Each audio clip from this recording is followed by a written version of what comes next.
반갑습니다. 몸 건강, 마음 건강의 건강지킴이 아나운서 임송아입니다. 환경연구자 한 분이 이런 실험을 했다고 해요. 먼저 콩나물을 키우는 시루 3개에 번호를 붙이고 1번 시루에는 아무 말 없이 물을 주고 2번은 짜증을 내면서 물을 주었습니다. 그리고 3번은 웃으면서 칭찬을 하며 물을 주었다고 합니다. 놀랍게도 결과들이 좀 달랐는데요. 말없이 물만 준 1번 콩나물은 보통 크기, 짜증을 냈던 2번은 비린내가 나면서 키도 작은 품질로 자랐고요. 칭찬을 했던 3번은 반대로 윤기가 자르르 흐르는 최상품의 콩나물로 자랐다고 합니다. 과학적으로는 근거가 있는 실험은 아니었겠지만요.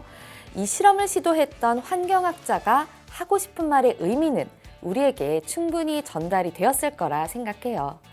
몸으로 짓는 업을 신업이라고 하는 것처럼 입으로 짓는 업, 구업이라고 하는데요. 말 한마디로 천냥빚을 갚기도 하지만 말 한마디로 사람의 인생을 파탄내기도 하는 구업이 그만큼 무섭기도 한 게 사실입니다.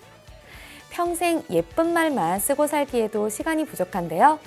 다른 사람에게 해가 되는 말보다는 우리 모두 기분 좋아지는 훈훈한 표현, 정감 어린 대화로 가득한 세상이면 좋겠습니다. 몸 건강, 마음 건강, 오늘 순서 시작할게요.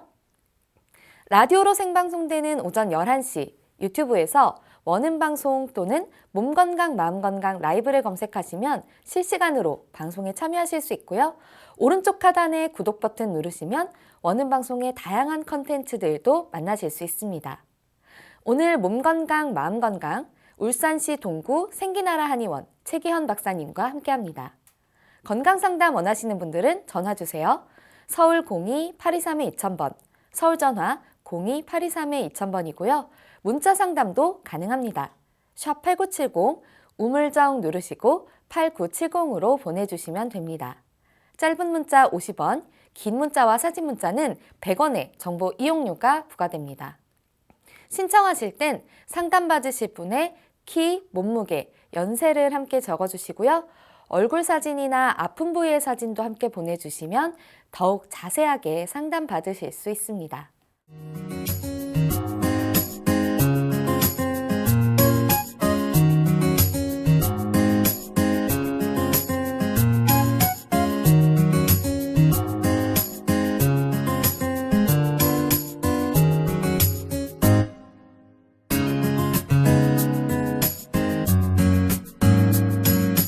몸 건강, 마음 건강.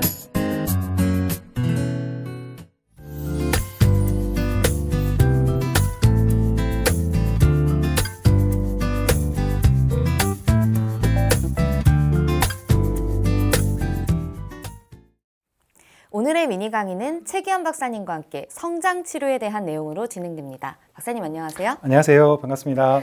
네, 지난 시간에 이어서 좀 성장에 대한 말씀을 해주실 텐데요. 요즘에는 좀 성장 추세가 어떤가요? 네, 요즘 성장 추세는 이전에 비해서 좀 더 많이 커지고 있죠.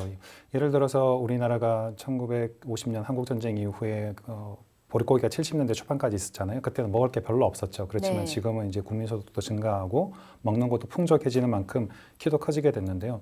한국 사람들의 평균 키가 아시아에서 제일 큰 키가 됩니다. 아, 그래요? 네.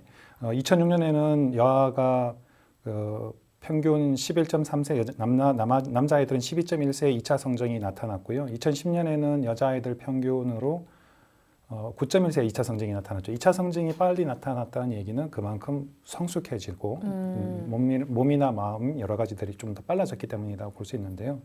63년 출생자들은 14.1세 초경을 했는데 90년대 출생자들은 초경이 12세로 좀 더 빨라졌습니다. 그래서 성인 키는 초경은 이전보다 빨라졌는데 성인 키는 이전보다 더 커지고 있는 큰 흐름은 그렇게 변하고 있습니다.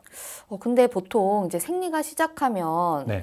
키 성장은 멈춘다 이렇게 좀 알고들 있거든요. 네. 이게 맞나요?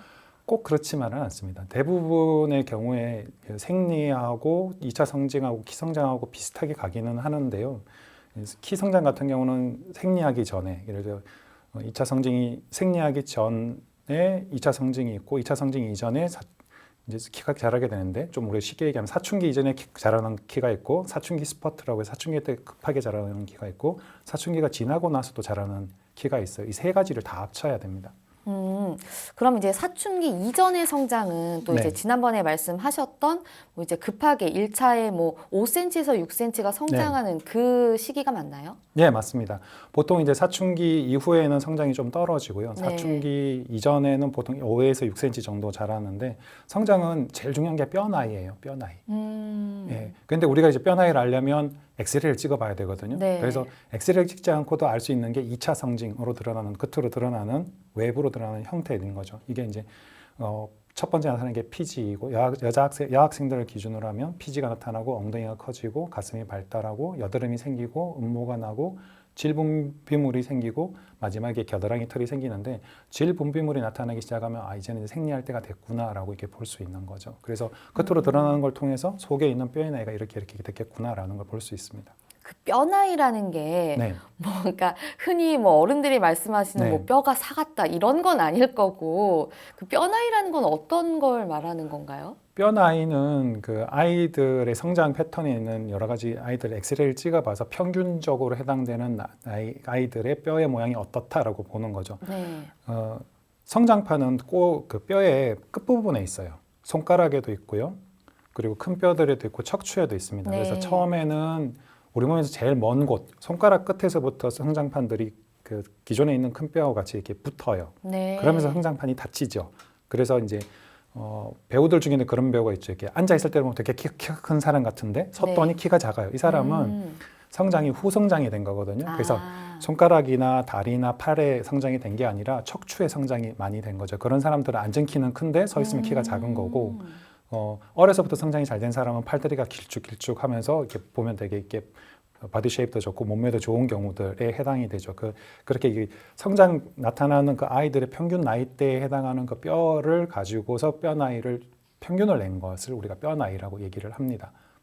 그럼 지금 말씀하신 걸 토대로 봤을 때 네. 사춘기 이전의 성장이 말하자면 좀 우리가 원하는 그 다리가 긴 서구형 그렇죠. 그렇게 볼 수 성장이 있습니다. 사춘기 이전의 성장이 좀 이루어지고 사춘기 이후의 성장은 좀 어떻게 보면 조금 기피할 수 있는 앉은 키가 큰 체형을 약간 유발하는 건가요? 그럴 수 있죠. 그리고 이제 보통 운동에서 보통 볼 때는 이제 성장은 계속 이렇게 위로 크는 거잖아요. 그래서 운동할 때도 위쪽을 바라보는 농구라든지 점프를 많이 해야 되니까 그런 운동들이 되게 많이 되고 트램플린에서 이렇게 점핑하는 거 성장판 자극도 되면서 상하 운동 시켜주고 위쪽으로 많이 올라가도록 하는 그런 기세를 올려주는 것들이 도움이 많이 되죠. 확실히 그 사춘기 이전의 성장이 아무래도 좀 중요하기는 하겠네요. 사춘기 이전의 성장도 중요하죠. 그리고 사춘기 때 물 들어올 때 노져라는 얘기처럼 예, 사춘기 스퍼트가 있을 때 그때 이렇게 쭉 더 자랄 수 있도록 해주는 것도 중요하고 그리고 그 사춘기 이후에 이제 얼마 안 남은 시간 동안이지만 그때를 놓치지 않고 또 키를 자랄 수 있게 해주면 그것도 도움이 되죠. 그리고 성장판 말씀을 하시니까 기억이 났는데 제가 예전에 중학교 3학년 때인가 네. 이제 그 정형외과에 가서 한번 엑스레이를 찍었는데 네. 성장판이 손가락까지 다 다쳤다라고 이제 말씀을 해주셨어요. 저는 반대로 생각합니다. 손가락에서부터 시작해서 또 다른 여러 가지 책들을 봐도 그렇고 논문을 봐도 손가락에서부터 다쳐 손가락을 주로 보는데 손가락이 다치고 그리고 큰 대퇴골이나 이런 데가 먼저 다치고요. 그리고 난 다음에 척추가 맨 마지막에 다치거든요. 척추하고 청골 같은 경우에 맨 마지막에 다치기 때문에 그런가요? 예, 여기를 보고서 치료를 해주는 게 맞아요. 그리고 요즘 이제 청소년들 같은 경우에는 자세가 좋지 않아서 척추 측만증, 운동 별로 안 하기 때문에 공부하고 그러느라고 바쁘기도 하고 시간도 없어서 그래서 운동을 해주고 또 틀어져 있는 것들 바로 맞춰주고 세워주면 키가 조금 더 클 수 있죠. 그것도 좋은 방법이라고 생각합니다. 그러니까 성장판은 손가락부터 다치기 시작하는. 네, 작은 뼈부터 다치죠. 멀리 있는 데부터 네. 다치죠. 그러면 성장판이 어쨌든 다쳤다. 그러니까 네. 모든 부위가 다 다쳤다라는 전제하에 다친 후로는 아예 키가 크지는 않는 건가요? 틀어져 있는 뼈가 있다면 자세나 틀어져 있는 뼈가 있다면 그 뼈를 바로 세워주었을 때 네. 숨어있던 키가 나타나게 되는 거죠. 저번에도 말씀드렸죠. 제가 1cm 컸다고요. 40살 네. 넘어서. 그러니까 그런 것을 제외하고는 아예 사실 성장판이 다친 뒤에는 크지 않는다. 그렇게 볼 수 있죠. 네. 네. 그리고 또 지난 시간에 좀 아까도 잠깐 언급을 해주셨던 사춘기 스포츠가 굉장히 중요하다고도 말씀을 네. 해주셨는데요. 네. 그 부분에 대해서도 좀 설명을 해주시죠. 네, 보통 이제 간단하게들 얘기할 때는 키는 사춘기 들어가기 전에 키, 그리고 사춘기 동안에 자라는 키, 그리고 사춘기 후의 키를 얘기를 하는데 후에는 아주 좀 미미하기 때문에 앞에 두 경우를 가지고 포인트를 많이 두거든요. 네. 근데 사춘기 스퍼트가 먼저 시작되는 게 좋느냐, 아니면 나중에 시작되는 게 좋느냐, 뭐 이견들이 여러 가지 있지만 결과적으로는 비슷하다라고 얘기를 해요. 대신에 이제 사춘기 스퍼트가 조금 늦게 나타나면 그 사이에 자랄 수 있는 키들이 있기 때문에, 그리고 사춘기 스퍼트 동안에 자랄 수 있는 키가 있기 때문에 더 많이 클 거라고들 본인들 또는 부모님들은 그렇게 생각하시지만 동문에 나온 것들은 보면 비슷하다라고 얘기를 하고 있어요. 결국은 네. 유전적인 부분이 한 80%를 차지하는데 그 유전적인 부분 외에 환경이나 또는 질병이나 또는 자세나 또는 틀어져 있는 부분들 이런 것들을 풀어줘서 문제가 없도록 해줘서 숨어있는 키가 제대로 자랄 수 있도록 해주는 게 저는 치료하는 것에서 가장 좋은 방법이라고 생각을 하고 있어요. 보통 이제 2차 성징이 시작되기 이전에 그렇고요. 그리고 보통 한 70% 아이들이 여자아이들 같은 경우에 스퍼트 1년 후에 초경을 하는데 30%는 스퍼트가 시작되면서 또는 그 이전에 초경을 하거든요. 그렇기 네. 때문에 생리하는 것하고 성장하고 항상 똑같이 가지는 않아요. 그래서 이건 키는 크는 거는 스퍼트는 사춘기 스퍼트는 이거고 생리는 이거구나 이렇게 약간 따로따로 생각을 하시는 게 도움이 되시죠. 그냥 말하자면 사람마다 다르다라고 보면 되겠네요. 그렇죠. 그리고 또 제가 뭐 아는 이제 주변 사람들은 네. 이게 좀 허풍일 수도 있지만 네. 뭐 자기는 뭐 군대 가서도 컸다, 뭐 결혼한 이후에 뭐 키가 컸다, 뭐 이렇게 말씀하시는 분들도 있거든요. 그러니까 이게 어쨌든 사춘기 이후에도 성장이 이루어지기도 하나요? 그렇죠. 그런 분들이 있으시죠. 뭐 저희 처형 같은 경우도 20대 후반에 미국 가서 키가 한 1, 2cm 컸고요. 저희 형님 같은 경우도 지금 키가 190이신데 고등학교 2학년 때 1년에 12cm가 컸어요. 테니스 선수였는데. 네. 그리고 저희 그런가 하면 또 우리 조카는 그 형님의 아들인 조카는 중3 때 키가 179.4였어요. 네. 그래서 앞에서 94번째였는데 네. 고3 때는 3년 지났는데 0.5cm 컸어요. 179.9cm. 그 아버지 그 아들이면 키가 커야 될 거라고 생각하지만 물론 큰 키이긴 하지만 그쵸. 그 고등학교 가서는 별로 크지는 않더라고요. 이런 생각이나 또는 생활상이나 이런 거에 따라서도 차이가 나기 때문에 그렇지만 이제 평균적으로 전체 그 또래 집단들의 키 성장하는 것들을 보면 키는 거의 대부분 중학교 때까지 많이 크고요. 고등학교 때는 평균 한 4cm 정도 큽니다. 네. 그렇군요. 근데 또 이제 남자랑 여자랑 네. 키가 아무래도 평균적으로 봤을 때는 남자가 또 크잖아요. 네, 그렇죠. 그럴 수밖에 없습니다. 그리고 또 네. 근데 또 사실 또 어릴 때는 보면 여학생들이 또 월등히 크거든요. 그러니까 네. 이런 키 차이가 왜 생기는 건가요? 성징이 조금 빨리 나타나는 거죠. 2차 성징이. 그래서 여학생들 같은 경우에는 태어날 때는 남자애들이 조금 더 커요. 한 1.6cm 정도 큰데 태중에서. 네. 근데 이제 태어나서 사춘기 이전의 기간, 이게 사춘기 스퍼트가 나타나기 이전에 남자애들이 한 1년에서 1년 반 정도 늦기 때문에 6.4cm 정도 더 크고요. 사춘기 스퍼트 동안에 남자애들이 6cm 정도 더 크고 골격도 좀 더 크고 그리고 후사춘기에서는 여학생들이 조금 더 크기 때문에 남학생들이 키가 조금 줄어들어 전체 하면 한 12.6cm 정도 남자애들이 여자애보다 큰데 골격 자체에서부터 남자들이 키가 커요. 골격 전체의 길이가 길기 때문에 남자애들이 큰데 보통 초등학교 6학년 때까지는 5학년, 6학년 그 사이에서 여학생들이 남학생들보다 키가 좀 더 크지만 이제 중학교 올라가면 남학생들이 따라잡기 성장하면서 좀 더 여학생들보다 키가 커지는 경우들이 많죠. 근데 또 이제 사실 아무래도 뭐 네. 사춘기라든지 뭐 성장이라든지 이런 것들이 이제 뭐 생리라든지 뭐 그런 성적인 뭐 네. 성장과도 네. 어떻게 보면 좀 뗄 수가 없는 부분인데 이게 그렇죠. 그런 키와 관련된 성장이 아니라 성적인 부분이 먼저 자라나는 성조숙증이 있는 아이들도 있잖아요. 많지는 않지만 있죠. 네, 그런 것들은 어떻게 좀 해석을 해야 되는지. 보통 이제 성조숙증이라고 얘기를 하는데 조숙이란 말이 일찍 익는다라는 뜻이거든요. 네. 그러니까 성기와 그 성에 관련되는 부분이 조금 더 빨리 익어가는 건데 쉽게 생각하면 체격은 아직 어린인데 네. 뭐 8살, 9살 이런데 성기만 어른의 것이죠. 가슴이 발달해 있거나 음모가 나고 성기가 커져 있고 고환이 커져 있고 이런 경우인데 보통 네. 5,000명에서 한 10,000명 정도에 1명 정도 나타나요. 생각보다 적어요. 네. 아주 적은데 그래도 그 경우는 이제 특발성인 경우들이 많기 때문에 그런 경우에 조금 더 관심 가져서 지켜봐야 합니다. 네. 네. 그게 사실 만약에 그게 우리 아이에게 혹은 본인에게 좀 그런 발병이 되면 뭐 발병이라고 할 수는 없죠. 그러니까 그런 일이 나에게 일어나면 좀 약간 고민이 될 수도 있고 좀 그렇죠. 친구들이 놀릴까 봐 걱정도 되고 그렇거든요. 좀 네. 구체적으로 조금 더 설명을 해주시면 좋을 것 같습니다. 네, 그 성조숙증 같은 경우는 보통 이제 이표준 편차라고 얘기를 하는데 그냥 쉽게 생각하면 한 2년 정도 빨리 나타난다고 네, 생각합니다. 네, 네. 평균치보다 2년 정도 빨리 나타나서 여자아이들 같은 경우는 만 8세 이전에, 남자아이들 같은 경우는 만 9세 이전에 2차 성징이 나타나는 거죠. 그래서 여자아이들은 유방이 발달하기 시작하고 남자아이들은 고환이 커지기 시작하고 네.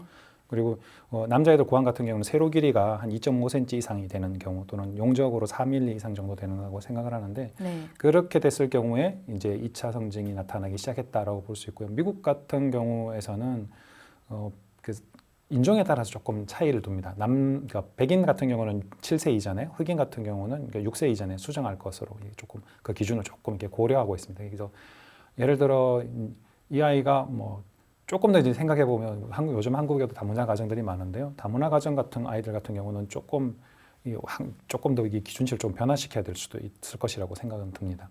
이게 건강상의 뭐 문제 같은 건 없는 거죠? 아니요, 있죠. 보통 그런가요? 성조숙증이 나타나는 경우들이 여자아이들 같은 경우 한 95%가 특발성으로 나타나는데 앞으로 뇌의 종양이라든지 아니면 난소의 무록이나 혹이나 이런 경우에서 많이 생기죠. 그래서 네. 이런 그 성조숙증이 의심이 되면 신경과 스님이나 부인과 스님 또는 이런 데 찾아가셔가지고 전문의한테 검진을 받아보시는 게 좋습니다. 뇌하고 관련이 되게 많아요. 그런가요? 예, 2차 성징이 나타나려면 생식선 자극 호르몬이 분비가 돼야 되는데 그 호르몬은 뇌에서 분비가 되거든요. 뇌에 문제가 있기 때문에 나타나는 것이다. 거의 그렇게 보시면 맞습니다. 그러면 그런 거는 뭐 조기에 뭐 진단을 해서 좀 치료 과정을 거치면 문제는 없는 건가요? 도움이 되죠. 아무래도 이제 호르몬 분비를 조절해 줄 수 있으니까 호르몬 분비되는 걸 조금 낮춰주거나 아니면 억제시켜주거나 아니면 다른 호르몬 좀 더 분비되게 하거나 해서 균형을 맞춰주면 호르몬 분비에 그러면은 키가 조금 더 자랄 수 있고 또 성징도 정상적인 형태의 때에 나타날 수 있게 되니까 그리고 만약에 그 기본 원인이 되는 기저질환이 있으면 그 기저질환을 치료하면 정상적인 다른 여러 가지들도 개선이 되기 때문에 그건 아주 좋은 방법이라고 생각이 됩니다. 알겠습니다. 또 이렇게 사춘기에 이렇게 급성장을 했다고 해서 뭐 네. 성인이 되었을 때 이게 체중 키와도 상관이 있나요? 급성장했다고 해서 상관이 있다고만 볼 수는 없습니다. 이게 이제 먼저 성장하고 나서 먼저 성장할 때 나중에 조금 적게 크는 경우도 있고 대신에 또 조금 늦게 사춘기 스퍼트가 늦게 됐을 경우에는 그 늦게 된 만큼 또 많이 자라거든요. 사춘기 스퍼트 기간 동안에도 아이들마다 자라는 그 키의 정도가 조금 차이가 납니다. 그러면 이제 좀 사실 최종 키를 네. 미리 예측하면 너무 좋을 것 같은데 네. 예측이 가능한지 좀 궁금한데요. 보통 이제 많이 쓰는 그러니까 그냥 이렇게 다른 거 보지 않고 아빠 엄마의 키만 가지고 계산하는 방법이 있는데요. 네. 물론 이제 이건 조금 그냥 쉽게 계산하는 겁니다. 남자아이들 같은 경우에는 엄마 키에다가 12.5cm를 더해서 아빠 네. 키하고 더해서 나누고요. 여자아이들 같은 경우는 아빠 키에서 12.5cm를 빼서 엄마 키하고 더해서 나누기 2 하는 거죠. 그러면 이제 그 키가 나오면 최소 이 정도쯤은 자랄 수 있겠다라고 보고 시작을 하는 거고 제일 엄밀하게 볼 때 키는 뼈 나이하고 상관이 많기 때문에 뼈 나이를 재봐야 돼요. 그래서 엑스레이 찍어보고 성장판이 닫혀 있는지 보고 척추측만증이 있는지 않는지 이런 걸 보고 그리고 턱관절이나 목베일 리본 틀어져 있지 않는지를 같이 체크해봐서 그런 것들의 밸런스가 제대로 되어 있는지 이런 걸 체크해보면 좀 막혀 있거나 틀어져 있는 부분을 보충해주고 또 한의학적으로 봤을 때 기허인지 혈허인지 또는 뭐 성장통이 있는지 다른 여러 가지 기저질환이 있는지 이런 것들을 체크해봐서 소화기가 좋지 않은지 폐가 좋지 않은지 호흡기 문제가 있는지 이런 것들 또는 뭐 긴장을 잘하는지 이런 것들을 봐서 치료해주면 잘하지 못했던 키들을 잘할 수 있게 해줄 수 있습니다. 근데 이게 그러니까 네. 여학생이랑 남학생이 네. 그 계산하는 방법이 좀 다른데 보면 그러니까 남학생은 좀 어머니 키에 영향을 더 많이 받고 여학생은 아버지 키에 더 영향을 좀 더 많이 받을 가능성이 높은가요? 아니요, 꼭 그렇지만 않습니다. 그러니까 물론 이제 부모 중에 한 명의 체질을 이론하시는 선생님들은 네. 부모 중에 한 명의 체질을 따라간다 이렇게 얘기를 하는데요. 네네네. 남자 아이들은 아까 전에 남녀의 키 차이가 한 네네네. 12.5cm, 6cm 정도 되기 때문에 그래서 엄마 키에다가 12.5cm를 더하는 거고 여자 아이들은 아빠 키에서 12.5cm를 빼서 그렇게 하는 게 이제 제일 쉽게 계산하는 방법이고 네. 좀 더 정확하게는 그 그건 참고용일 뿐이고요. 아. 그 성장하는 패턴 자체 내에서 이 아이가 어디쯤에 있는지를 보는 거죠. 엄마하고 아빠의 키가 작은데도 아이의 키가 180이 넘는 경우도 있고요. 뭐 한의대 교수님 중에도 그런 분들 있습니다. 네. 그럼 일단 뭐 계산법을 한번 뭐 실제로 해볼까요?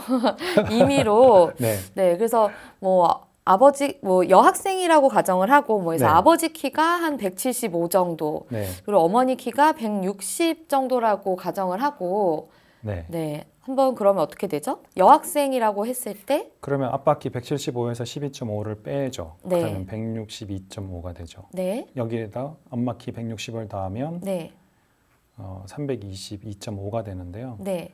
그냥 간단하게 계산하면 아빠 키에서 계산한 게 160에다 2.5cm가 더 커졌잖아요. 그럼 네네. 2.5의 평균인 1.25를 더해주는 거죠. 그럼 161.25 161.25 정도. 161.25 정도.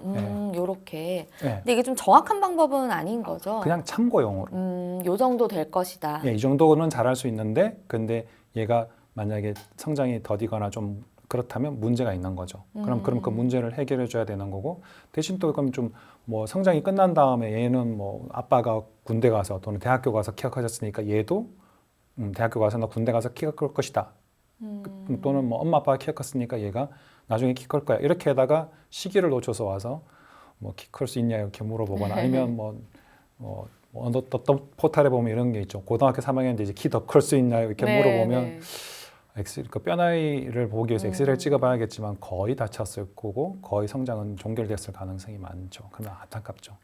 근본적인 건 이제 뼈 나이가 뼈 어느 나이를 정도나. 봐야 되고 제가 권장해 드리는 뼈 나이를 기준으로 해보면 남학생들은 성장하는 시기에 들어가는 그 시간이 좀 필요하니까 최소 중앙 3, 네.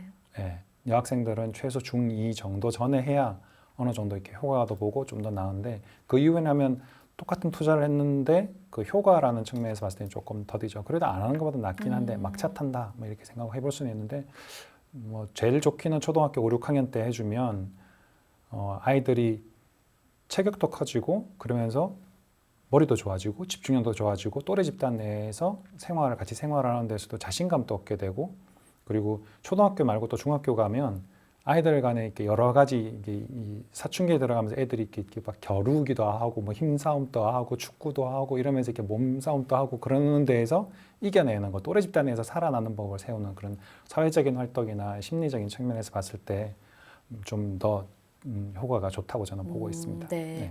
또 그리고 어떤 아이들은 좀 성장통 같은 걸 앓기도 하잖아요. 네. 이게 정확히 어떤 건가요? 성장통은 특별한 병이 없어요. 특별한 병이 없는데 아이가 아프다고 하는 거예요. 이게 쉽게 말하면 이건 부족해서 생기는 건데요. 주로 네. 많이 나타나는 경우가 4살에서 10살 이 사이에 나타납니다.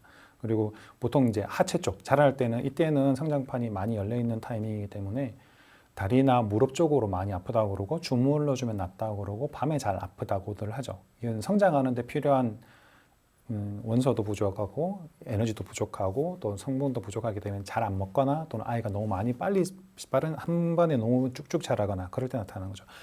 보통은 이제 뼈의 성장 속도하고 근육의 성장 속도의 차이 때문이라고 나타나는 이야기도 있고요. 또 뼈를 감싸고 있는 골막이 주변의 신경들을 압박해서 일어난다는 이런 얘기들인데 결국은 부족해서 생기는 거예요. 그리고 이제 보통 이런 게 나타나는 아이들 같은 경우 여자아이들 같은 경우는 변비가 있는 아이들이 많아요. 그래서 네. 변비를 해결해 준다. 변비가 있다는 얘기는 우리 몸에서 음식을 먹고 나서 흡수하고 난 다음에 이걸 내보내줘야 되는데 내보내는 것조차 아깝다. 그런 여기서 조금이라도 더 뽑아가지고 써 먹어야겠다라고 우리 몸에서 얘기해 주는 네, 거거든요. 네.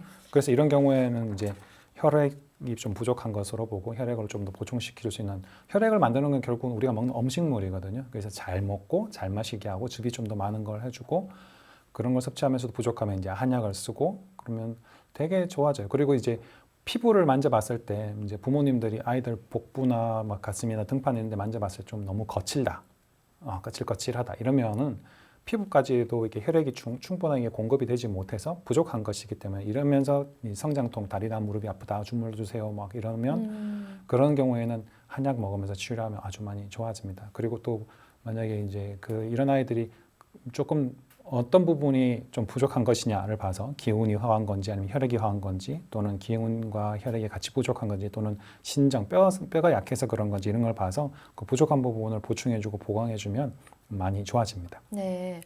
그래서 이제 결국에는 좀 성장에 방해를 되는 그런 좀 성장 장애들에 대한 좀 치료가 또 부모님들 입장에선 걱정이 되실 텐데 네. 좀 한방적으로 치료하는 그런 방법들이 있나요? 네, 보통 이제 저희가 이제 치료하려면 어떤 기준이 있어야 되잖아요. 그 기준으로 세우는 경우들이 이제 평균보다 작거나 저 같은 경우는 이제 한 하위 20% 이내에 들어가면 이건 적극적으로 치료를 해야 된다고 생각을 하고요. 네. 또 어떤 각종 뭐 여러 가지 질환이나 아프거나 또는 만성적으로 뭐 기침이나 비염이나 아니면 복통이나 이런 게 있다면 그런 걸 치료해 줘야 되고, 그리고 진료 시에 2차 성징이 조금 빠른 경우들도 있어요. 그런 경우들도 조금 해야 되고, 그리고 골 연령상에서 너무 좀 조기 성장이 의심되는 경우에도 이게 골 연령이 실제 나이보다 좀 더 빨리 가서 실제 나이보다 뼈 나이만 더 많은 경우도 있거든요. 그런 아이들은 그 성장판이 빨리 닫혀요. 네. 그럼 이런 아이들은 다른 친구들이 기적적으로 성장하는데 초등학교 6학년 때는 내가 반에서 제일 컸는데 중학교 고등학교 갔더니 다른 친구들이 키가 크고 나는 키가 안 자랐어. 이런 네. 연예인들 있잖아요. 그런 경우들처럼 이런 경우도 성장 치료가 필요하고, 또 이제 뭐 자기가 뭐 모델이 되겠다든지 아니면 특정 직업이 되기 위해서 평균 이상의 성장을 필요로 하는 경우에도 치료를 할 수 있습니다.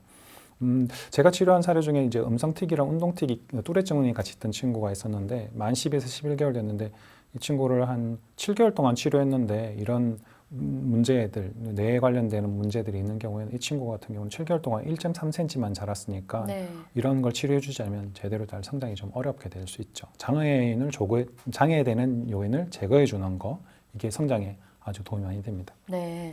근데 박사님 또 이건 좀 의아한데 제 입장에서는 치아가 또 성장과 연관되는 경우도 있다면서요? 네, 그 대체 치약에서 하시는 선생님들은 대체 치약 하시는 선생님들은 치아 하나하나마다 네. 척추하고 연결이 되어 있고 그게 경락하고 연결되어 있다 이렇게 얘기를 또 하시거든요. 네. 특히 이제 그 중에서 치아가 이렇게 삐뚤빼뚤하게 되어 있는 치아들 있는 분들 있으시죠. 교합이 되게 안 좋은 경우인데 그런 경우를 크라우딩 치아라고 하는데 네, 네. 이렇게 되어 있으면 척추가 좀 좋지 않다라고 보죠. 그래서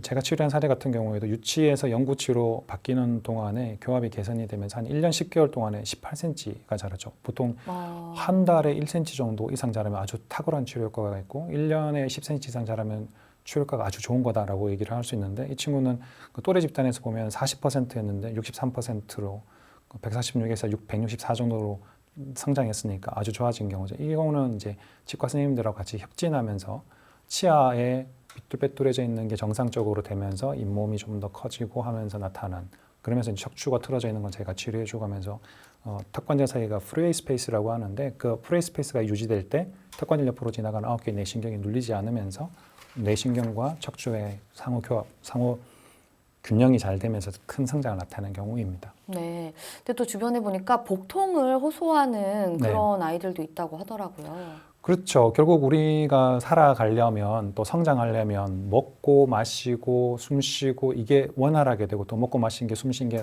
우리 몸 안에 들어가서 섞여가지고 필요한 곳에 영양분을 공급해주면서 성장할 수 있게 되는데 네. 배가 아프다. 그러면 이건 내가 먹은 걸 흡수하는 기능이 떨어진 거거든요. 네, 네. 그러니까 이 아픈 걸 없어지게 해줘야죠. 아프다고 하면 한의학에서 봤을 때는 뭔가 부족하든지 아니면 균형이 깨졌든지 간에 소통하지 못하는 것이다. 잘 통하지 못하는 것이다라고 보고서 부족한 부분을 채워주거나 아니면은 차가운 것은 데펴주고 균형을 맞춰주는 게 필요한데요. 제가 치료한 사례 중에는 6개월에 4일 모자라는 경우 동안 6.5cm 자랐어요. 이 친구는 성장 백분율에서는 앞에서 11%였었는데 치료하고 나니까 앞에서 23%로 증가하게 되었었고 네. 그리고 이제 치료 끝나고 난 이후에 8개월 지나서 또 이제 그 엄마한테 물어봤더니 그 사이에도 한 8.5cm가 더 컸더라고 하더라고. 그래서 굉장히 많이 컸네요. 예, 그래서 키가 155cm, 뭐 36%까지 되면서 체중도 조금 더 늘어나고 그랬죠. 이 학생이 체중이 5%였거든요. 네. 되게 마른 친구인데 네. 체중은 한 8%로까지 좋아졌죠. 결국 뭐 잘 먹어야 큽니다. 못 먹는 애들한테 키 크라고 그러면 안 돼요. 그리고 아이들 좀 잘 자야 되고요. 잘 먹고 잘 뛰어놀고 잘 자고 또 편안하게 해주고 칭찬해주고 격려해주고 많이 안아주고 심리적으로 안정감을 느끼게 해주고 그러면 아이들은 잘 자라게 됩니다. 네, 뭐 사례가 다른 게 있다면 좀 한 가지 더 소개 부탁드리겠습니다. 네, 그 손가락이 아파서 왔던 친구가 있었는데요. 이게 손가락 아픈 경우도 또 손가락 자체만이 아플 수도 있고 손가락을 지배하는 목의 문제일 수도 있는데 피아노를 즐겨 치던 친구였는데 이 친구 손가락 아픈 게 목의 문제라고 저는 보고 목을 같이 치료를 해줬죠. 네. 그리고 본인도 되게 키가 크고 싶어 했어요. 아빠 키가 한 170대 초반이었는데 네. 근데 이 친구가 11개월 사이에 치료하고서 11.7cm가 컸어요. 어. 그래서 치료 종결할 때는 아빠보다 네. 키가 더 커지는 거예요.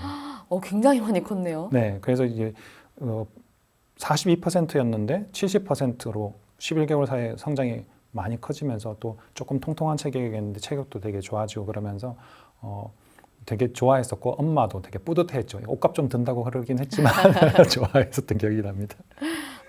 근데 뭐 비염이나 이런 다른 장기들이 또 성장과 연관되는 경우도 있나요? 네, 아까 전에 말씀드렸던 것처럼 결국은 우리가 생활을 하려면 먹고 마시고 또 숨 쉬는 것들이 제대로 돼야 되잖아요. 네. 자동차도 잘 굴러가려면 힘이 있으려면 공기가 잘 들어와야 될 거고 엔진의 연료가 제대로 잘 분사가 돼야 될 거고 연료가 충분히 있어야 될 거고 그 엔진에서 폭발된 게 미션을 통해 가지고 바퀴에 제대로 전달돼야 되는 것처럼 사람도 똑같거든요.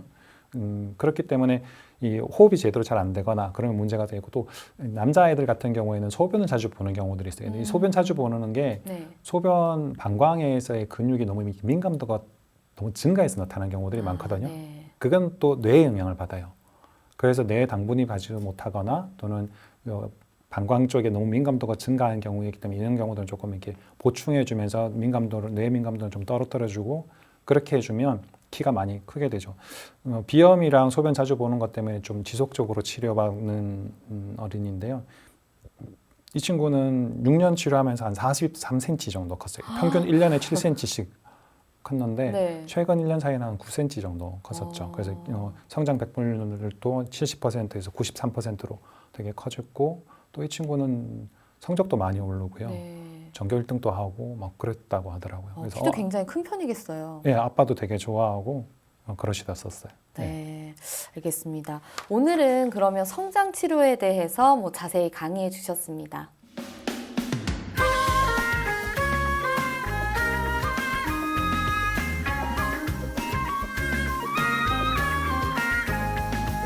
날이면 날마다 찾아오는 시간이 아닙니다.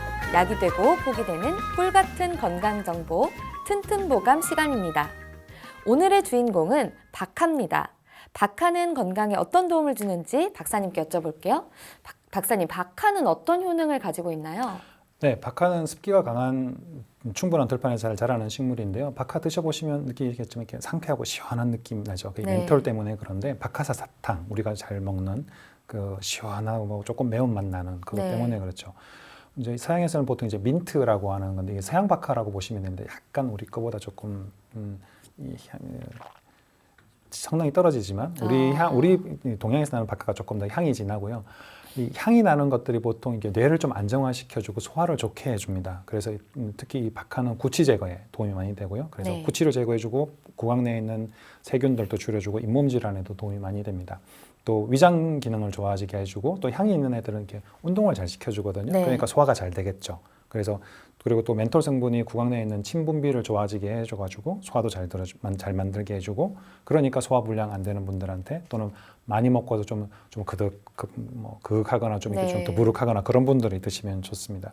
그리고 박하에 있는 성분하고 향이 심신을 안정시켜주고 스트레스도 줄여줍니다. 그래서 박하차 드시는 식사 후에 드시면 도움이 많이 되죠. 또 이 멘톨 성분들이 이 향기가 있기 때문에 향기가 있는 것들은 이게 발산시켜주고 조금 배출시켜주는 기능들이 있어요. 그래서 땀을 내게 해주고 또 시원하기 때문에 몸에 열도 내려주고 그래서 몸이 편안해지니까 잠도 잘 자게 되고 숙면에도 도움이 됩니다. 네. 그리고 또 박하가 요즘같이 미세먼지가 심할 때 좀 먹었을 때 도움이 된다면서요? 그렇죠. 그 박하에 들어있는 멘톨이 폐의 점맥 분비를 촉진시켜주니까 점맥이 부족한 경우에 촉진시켜주면 공기 중에 있는 노폐물이나 먼지가 흡입됐을 때 제대로 걸러내지 못하게 되는데 이거를 이제 걸러낼 수 있는 역할을 제대로 하게 돼서 기관지 질환이나 또는 폐의 점맥이 충분하지 못한 경우들에 도움이 되죠. 평소 기관지가 좋지 않거나 또는 미세먼지가 심한 날에 박하 사용하시면 도움이 되고요. 또 기관지 질환, 폐 건강 또는 좀 코가 좀 건조하거나 이런 경우에도 도움이 됩니다. 비염을 완화시키는 기능도 있죠. 그래서 네. 박하 향을 맡으면 일시적으로 코가 뚫리기도 하고 코 점막에 붓기도 가라앉혀주고 비염 증상도 완화시켜줘. 이게 이제 시원하면서 향이 있어서 날려주니까 붓는 것도 줄여주고 가볍게 해주는 그런 기운들이 많죠. 네. 그런데 이게 이제 날려주니까 상대적으로 보면 좀 체액이 많이 필요한 경우들이 있어요. 특히 이제 모유를 먹이는 분들이 그런데 모유의 재료가 혈액이거든요. 네. 그래서 이걸 너무 많이 먹으면 이 모유가 조금 감소될 수 있기 때문에 임신부나 수유부 같은 경우는 섭취하지 않는 게 좀 좋고요. 물론 이제 아주 소화가 안 될 때는 조금 먹는 건 괜찮은데 너무 많이 드시는 건 좋지 않고 또 박하가 이 향기가 강하기 때문에 향기가 있는 것들은 너무 많이 우려내면 향이 다 달아나 버리죠. 보통 우리가 요리하면서 파를 맨 나중에 넣잖아요. 네. 예, 또 동일합니다. 약을 먹거나 또는 차를 마실 때도 향이 있는 것들은 너무 오래 달이거나 너무 긴 시간 하는 게 아니라 잠깐 끝에 마시기 전에 조금 이렇게 하시는 게 제일 낫습니다. 짧게 우려내는 게 좋습니다. 네, 알겠습니다. 박사님 오늘 좋은 정보 감사합니다. 맞습니다. 오늘은 박하에 대해 전해드렸습니다.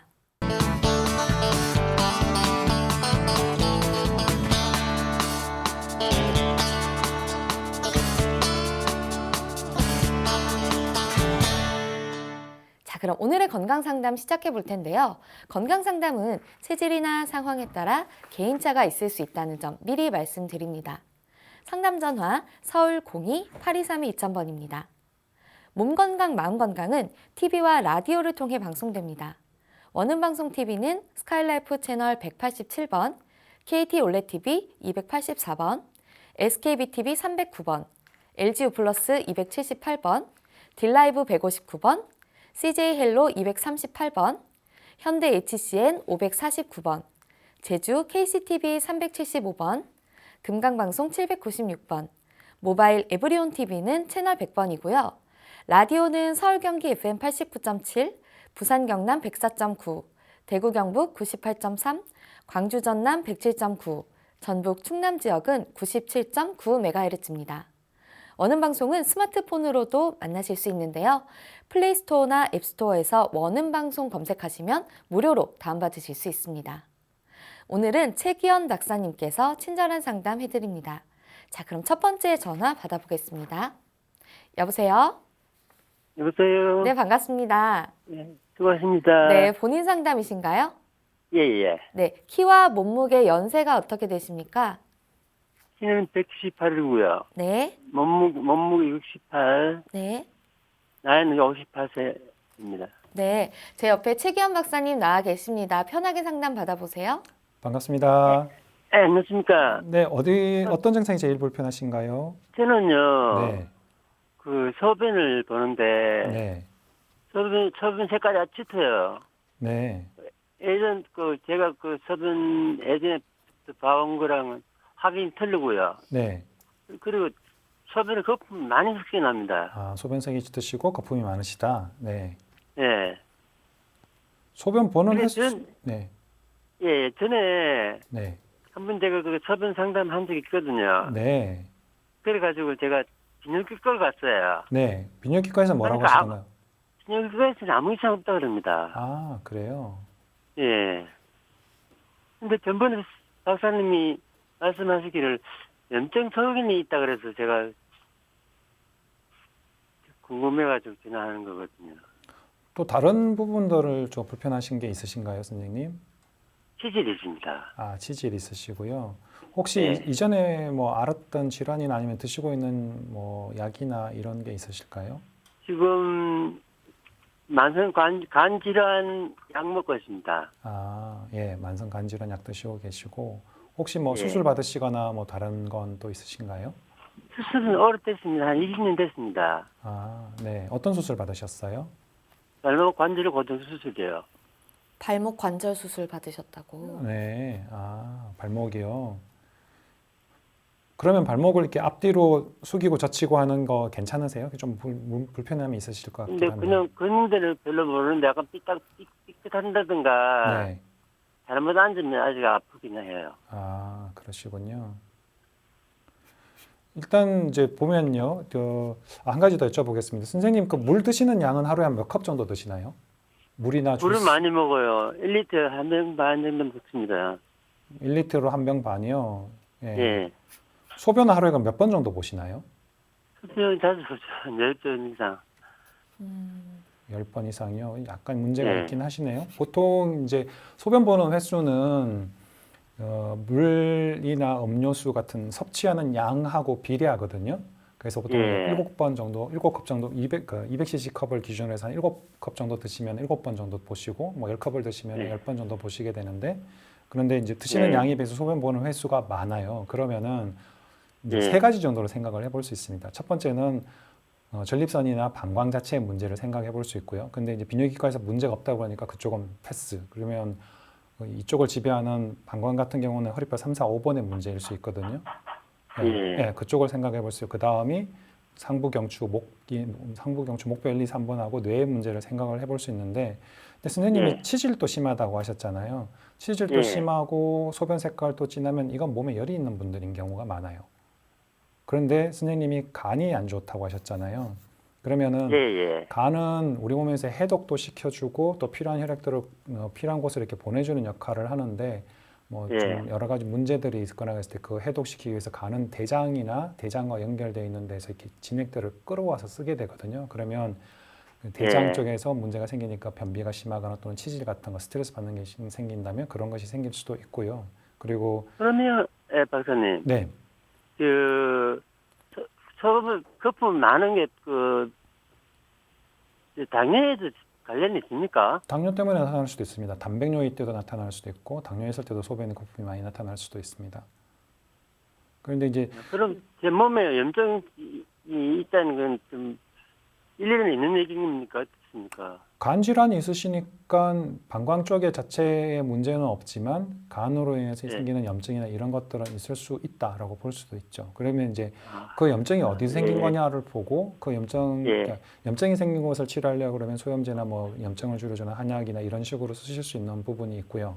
두 번째는 이제 예. 구조적인 부분에서 소변을 자주 보시는 분들 같은 경우에는 허리뼈 3, 4, 5번의 문제, 목뼈 1, 2, 3번의 문제가 같이 가는 경우들이 많거든요. 그리고 또 예민한 분들, 신경 많이 쓰시고 이런 분들은 그 예민한 부분이나 신경 많이 쓰는 부분을 조금 조절해줘야 되는 부분도 있고요. 또 선생님처럼 발목 관절을 고정시켜주는 수술을 하면 발목은 해당 그 면에 따라 좀 차이가 나는데 앞쪽이나 또는 옆쪽이나 뒤쪽이냐에 따라서 경락이 지나가는데 그 해당 경락에서의 기능이 조금 떨어질 수가 있습니다. 특히 이 앞쪽으로나 뒤쪽으로 잘 굴곡이 잘 안 되면 굴곡 신전이 잘 안 된 경우는 위하고 연관이 좀 더 있다고 볼 수 있고요. 그래서 이런 부분들은 예.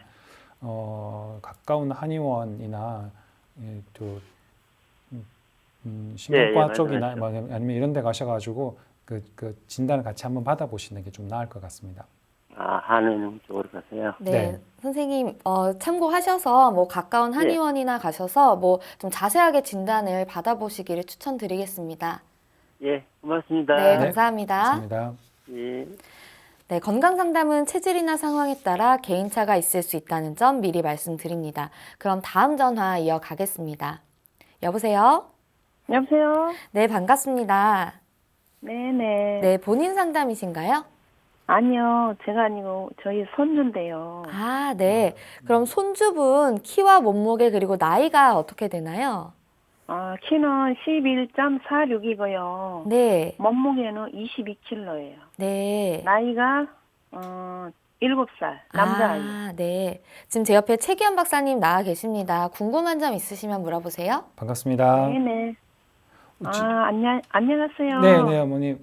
예, 수고하십니다. 네, 지금 다름 아니라 저희 네, 손주가 네, 밤에 자다가 이렇게 막 울면서 막 이 침대를 걸어 다니면서 밖으로 나갔다가 또 이렇게 막 무슨 말도 하고 그런 게 한 4살 때부터 그런 증상이 있었어요. 그래가지고 지금까지도 그게 안 없어지네요. 네, 그러면서 아침에 일어나서 네. 그 이야기를 하면은 모른다네요. 그래서 그게 걱정이라서 병원 한번 가봐야 되는데 가보지도 못하고 그냥 지켜보고 있거든요. 아, 왜 그러는지 궁금해가지고요. 몽유병 증상 같네요. 그 또 다른 먹는 건 어떤가요? 먹는 거는 지가 좋아하는 거는 잘 먹는데 좀 입이 좀 짧아가지고 좀 네. 편식을 좀 하는 편이거든요. 조금 그리고 네. 예, 4살 때부터 네, 감기가 좀 자주 오는데 네. 주로 목 감기가 오더라고. 비염이 있어가지고. 목감기 걸리고 비염도 있고요. 뭐 편도도 잘 그래서 열이 나면은 네, 그게 치료가 좀 잘 안 되거나 그러면은 1년에 꼭 두세 번씩 입원을 해야지 열이 떨어지고 경기도 한 번씩 하고 네. 1년에 한 번씩 경기를 한 번씩 했었거든요. 네. 아, 그리고 경기도 머리에 땀이 많이 나요. 머리에 땀도 많고요. 그리고 잠을 네. 깊이 안 자고 이게 잠이 없어요. 별로. 낮에도 그렇게 뭐 잠을 많이 안 자고 네. 밤에도 그렇게 뭐 잠을 그 깊이 안 자면서 또 오랫동안 안 자고 새벽에 또 일찍 일어나더라고. 네. 새벽에 일찍 일어나고 잠도 깊이 예, 못 예, 잔다. 예. 예. 예민한 아이죠. 성격은 굉장히 활발하고 예. 굉장히 그 쾌활하거든요. 예. 굉장히 밝고. 쾌활하고 잘 움직이고 아주 이렇게 예, 너무 움직여요. 예. 예. 말도 너무너무 많이 하고. 그렇죠. 그렇죠. 그렇죠. 네. 예. 말도 잘하고 뽀시락뽀시락거리고 잘 날아다니고 예, 예. 막 이렇게 호기심도 많고 궁금하고 예, 궁금하고 막 네. 굉장히 막 오지랖이 넓고 네. 그렇죠. 아기 그렇죠. 때부터 네. 예, 그건 안 변하더라고요. 네. 그런데 밤에 이게 자는 거 하고 그 손잡은 얼굴색이 좀 흰 편이 아닌가요? 흰 편이에요. 흰 편이죠. 약간 네. 역삼각형일 가능성이 좀 더 예, 예, 많은데요. 맞습니다. 그죠? 예, 예. 예. 그, 체격도 그냥 보통이고요. 네. 키도 보통이고. 네, 네.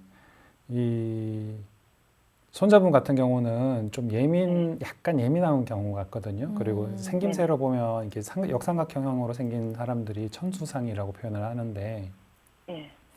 아래쪽이 조금 약하기 쉬운 타입이에요. 뼈가 약하기 쉽고 혈액이 부족하기 쉬운 타입이고 잘 먹어야 되는 타입이에요. 그리고 뼈가 약하다고요? 그러기 쉬워요. 예. 아, 예. 쉽다고요. 그 응용력이나 개발하거나 새로운 거 만들거나 뭐 사람들 만나거나 이런 것들은 되게 잘하는데 예, 예. 물론 물론 이제 너무 좋아합니다. 예, 자기에게 물론 꽂혀가지고 하는 것들은 예, 열심히 하는데 그렇지 않은 거에는 별로 관심 없어 하기 쉬운 타입의 어린이라고 집중력이 보여지고. 굉장히 또 좋고. 네, 예. 그런데 이제 이런 친구들이 보통 조금만 걸으면 다리 아프다고 업어달라고 그러고 막 그러거든요. 보통은 잘 그래요. 근데 예. 이런 친구들은 이 감기 잘 걸리는 거 이거 조절해 주면 돼요. 감기 잘 걸리고 감기. 예, 열경련하고 그러는 게 이제 목류병처럼 밤에 자다가 일어나 가지고 걸어 다니는 거랑 거의 같은 선상에 있거든요. 그래서 예, 그 민감한 거 이런 걸 조금 줄여 주면서 밥 잘 먹을 수 있도록 해 주는 쪽에 한약 먹고 치료해 주면 좋아져요. 목도 약간 틀어져 있을 가능성도 좀 있고요. 예민한 친구이긴 한데 이런 친구들은 보통 이제 감기가 잘 걸리고 또 편도선이 잘 붓고 하는 친구들이 열감기 잘 하는 패턴들이 있어요. 이런 예, 친구들이 열감기. 자다가 일어나 머리에 가지고 땀이 엄청 많이 나거든요. 잘 그쵸, 그쵸. 밤에 자다가 땀 많이 오고. 열에 땀이 나면은 머리에는 네. 나거든요. 그쵸. 열이 올라가니까 머리에서 땀이 나는데, 그러니까 목 주변에 문제가 조금 있거든요. 그래서 편도선이라 아니면 열감기가 잘 걸리는데, 이런 친구들은 한약 먹으면 정말 잘 자라요. 그리고 좀 더 잠도 잘 자게 되고, 그리고 네. 감기도 적게 걸리게 되고, 그러면 그 뛰어놀거나 하는 것만 아니라 집중력도 좀 더 좋아지고요. 전체적인 네. 성장에서 도움이 많이 되는데 네. 뭐 일반적으로 쉽게 먹을 수 있는 것들 중에서는 뭐 미역이나 김 종류, 해조류 같은 거 많이 먹이시는 게 해조류요? 좋고, 예, 해조류나 해산물 종류들 많이 먹이시는 게 해산물. 좋고, 그리고 좀 굉장히 좋아. 그거를 김 같은 거 좋아할 걸요. 밥을 안 먹을 정도거든요. 예, 그런 거 좋아해요. 자기 입맛에 맞거든요. 예, 잘 먹어요. 그리고 이 아이는 잠을 충분히 잘 수 있는 붕붕 이렇게 뜨는 기운들이 많기 때문에 조금 가라앉혀주고 침잠 시켜주는 잠잘 때 음악 같은 걸 조금 차분한 음악 같은 거 깔아주는 것도 도움이 될 거고 기도 같은 걸 하거나 아니면 108배 운동 같은 거 하는 것도 도움이 되고요. 그런 것 또는 좀 그런 쪽에 하는 운동이나 음악이나 색깔도 조금 푸른 색깔 이런 것들 많이 보게 하고 듣게 하는 것도 도움이 되고요. 예. 기운을 가라앉혀줘야 가라앉혀주는 되겠구나. 거, 독서하는 것도 기운을 좋아요. 가라앉혀주는. 네. 한약으로 치료될 수 있습니까? 이런 거 한약 먹으면 좋아요. 잘 들어요. 네. 네. 예. 예. 아, 그렇습니다. 네. 네, 감사합니다. 네, 네, 고맙습니다. 감사합니다. 네, 수고하세요. 네.